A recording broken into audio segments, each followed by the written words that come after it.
Hi, I'm Lindsay and I work at Mooney Farms. We have the Bella Salucci brand of sun-dried tomatoes. And while I'm usually at the office, I am stuck home with the kids and I thought I'd take this time to show you how to use our sun-dried tomatoes in a few great recipes. So follow along. To start, we're going to roast our asparagus for just 10 minutes in the oven, just to get it barely cooked. We want to cook the rest of it in our risotto. Going to start with our onions.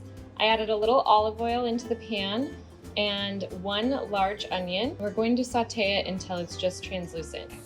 Our onions are looking really good, so I'm going to add the garlic in now. I did 2 cloves of garlic. You can do more or less depending on what you like.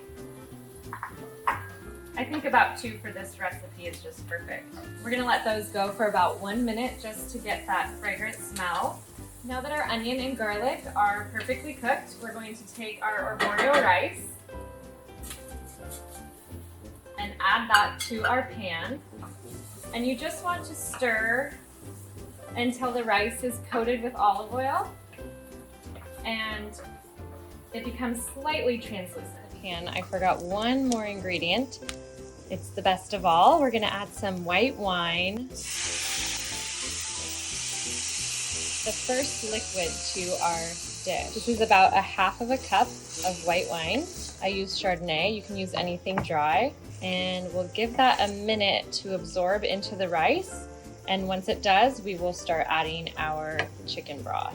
Now that all of the liquid is absorbed from the wine and the alcohol has evaporated, I'm going to take a ladle of our boiling chicken broth and add 1.5 scoops to our risotto. And while that's cooking, I'm going to take out our asparagus. And as I said before, you don't want to fully cook the asparagus, you just want it al dente so that it can continue to cook in the dish. Okay, so we're going to add a little bit more chicken broth. Our rice has absorbed all of that first 1.5 cups. So now I'm just going to do 1 ladle at a time, about 1 cup, put it in, and wait to absorb, and continue stirring. We're adding 1 more ladle full of chicken broth, and it's soaking it up nicely. And as I said, we're going to continue to stir the whole time. The rice is cooking. This process usually takes about 30 minutes. It's not a just put it on the stove and leave it kind of thing. It is a little bit more labor intensive, but it's worth it in the end. And in times like these, may your wine glass never be too far from you.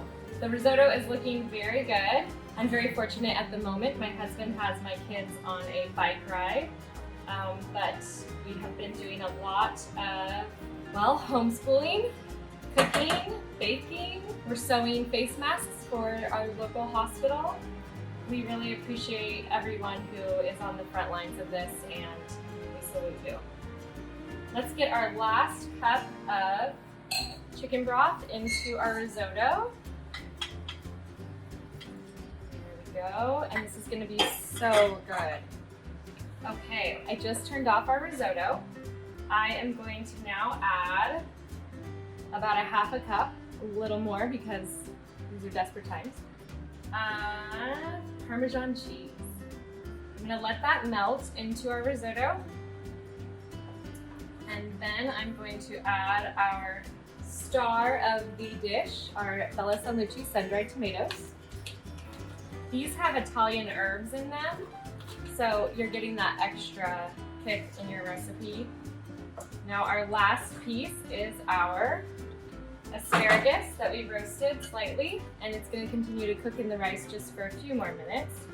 How beautiful is that? I'm going to stir up the asparagus into our dish, and we are going to enjoy a beautiful dinner tonight. I've dished up a little bit of our risotto here, and I'm going to go in for the taste. Oh my god. It's so good. It's so gourmet. And it's not that hard at all. You have to try it. Thanks for cooking with me.